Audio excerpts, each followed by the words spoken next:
ಬೆಳಗಾವಿಯಲ್ಲಿ ಚಳಿಗಾಲದ ಅಧಿವೇಶನ ಹಿನ್ನೆಲೆಯಾಗಿ ಅಧಿವೇಶನಕ್ಕೆ ತಟ್ಟಿದ ಗುರ್ಲಾಪುರ ಮುಧೋಳ ರೈತರ ಹೋರಾಟದ ಬಿಸಿ. ಈ ಬಾರಿ ಅಧಿವೇಶನಕ್ಕೆ 6,000 ಪೊಲೀಸ್ ಸಿಬ್ಬಂದಿ ಭದ್ರತೆಗೆ ನಿಯೋಜನೆ ಮಾಡಲಾಗಿದ್ದು, ಅಧಿವೇಶನ ಸಂದರ್ಭದಲ್ಲೂ ರೈತರಿಂದ ಪ್ರತಿಭಟನೆ ನಿರ್ಧಾರವಾಗಿದೆ.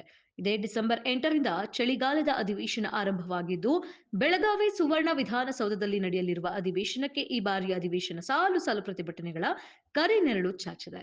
ಕಳೆದ ವರ್ಷಕ್ಕಿಂತ ಹೆಚ್ಚಿನ ಬಿಗಿ ಪೊಲೀಸ್ ಬಂದೋಬಸ್ತ್ ನಿಯೋಜನೆ ನಿರ್ಧಾರ ಮಾಡಲಾಗಿದ್ದು, ಗೃಹ ಸಚಿವ ಡಾಕ್ಟರ್ ಜಿ. ಪರಮೇಶ್ವರ್ ನೇತೃತ್ವದಲ್ಲಿ ಪೊಲೀಸ್ ಅಧಿಕಾರಿಗಳ ಸಭೆ ನಡೆಯಿತು.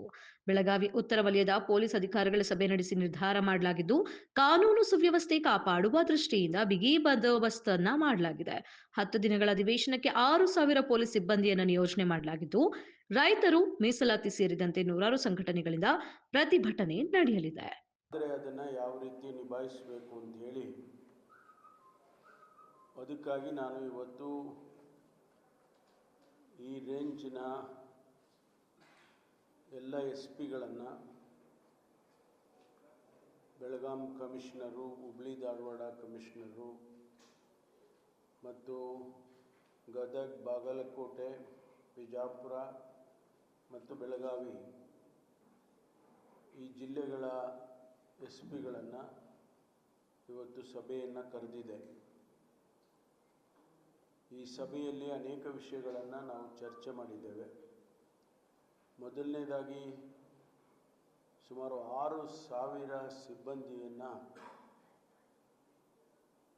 ಕಾನ್ಸ್ಟೇಬಲಿಂದ ಹಿಡಿದು ಹಿರಿಯ ಅಧಿಕಾರಿವರೆಗೆ 6,000 ಸಿಬ್ಬಂದಿಯನ್ನು ನೇಮಕ ಮಾಡೋದಕ್ಕೆ ರೂಪುರೇಷೆಗಳನ್ನು IG ಅವರು, ಕಮಿಷನರು ಮತ್ತು ಎಲ್ಲ SP ಗಳು ಜೊತೆಗೆ ನಮ್ಮ ರಾಜ್ಯ ಮಟ್ಟದಿಂದ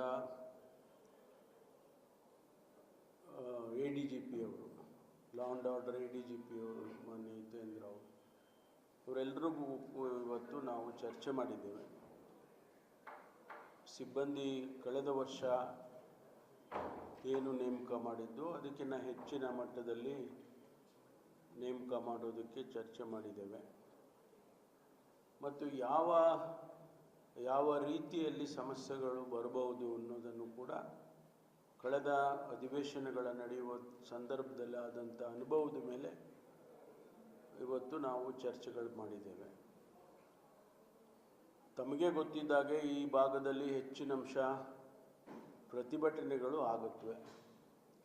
ಅದು ರೈತರದಿರ್ಬೋದು, MES ಇರ್ಬೋದು, ಕನ್ನಡ ಪರ ಸಂಘಟನೆಗಳಿರ್ಬೋದು, ವಿದ್ಯಾರ್ಥಿಗಳದಿರ್ಬೋದು, ಈ ರೀತಿ ಅನೇಕ ಪ್ರತಿಭಟನೆಗಳು ಮೀಸಲಾತಿ ಬಗ್ಗೆ ಆಗ್ಬೋದು, ಇದೆಲ್ಲ ನಡೆದಿದೆ ಹಿಂದೆ ಎಲ್ಲ.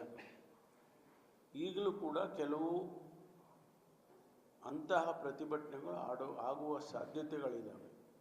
ಆಗ್ತವೆ ಅಂತ ನನಗೇನು ಗೊತ್ತಿಲ್ಲ, ಯಾಕೆಂದರೆ ಯಾರೂ ನಮ್ಮ ಆಫೀಸರ್ಸನ್ನು ಸಂಪರ್ಕ ಮಾಡಿ ಅವರು ಪರ್ಮಿಷನ್ ಕೇಳಬೇಕು, ಇನ್ನೂ ಕೂಡ ಅದು ಆಗಿಲ್ಲ.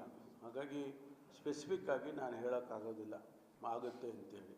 ಆಗಬಹುದು, ಆಗದೇನೂ ಇರ್ಬೋದು.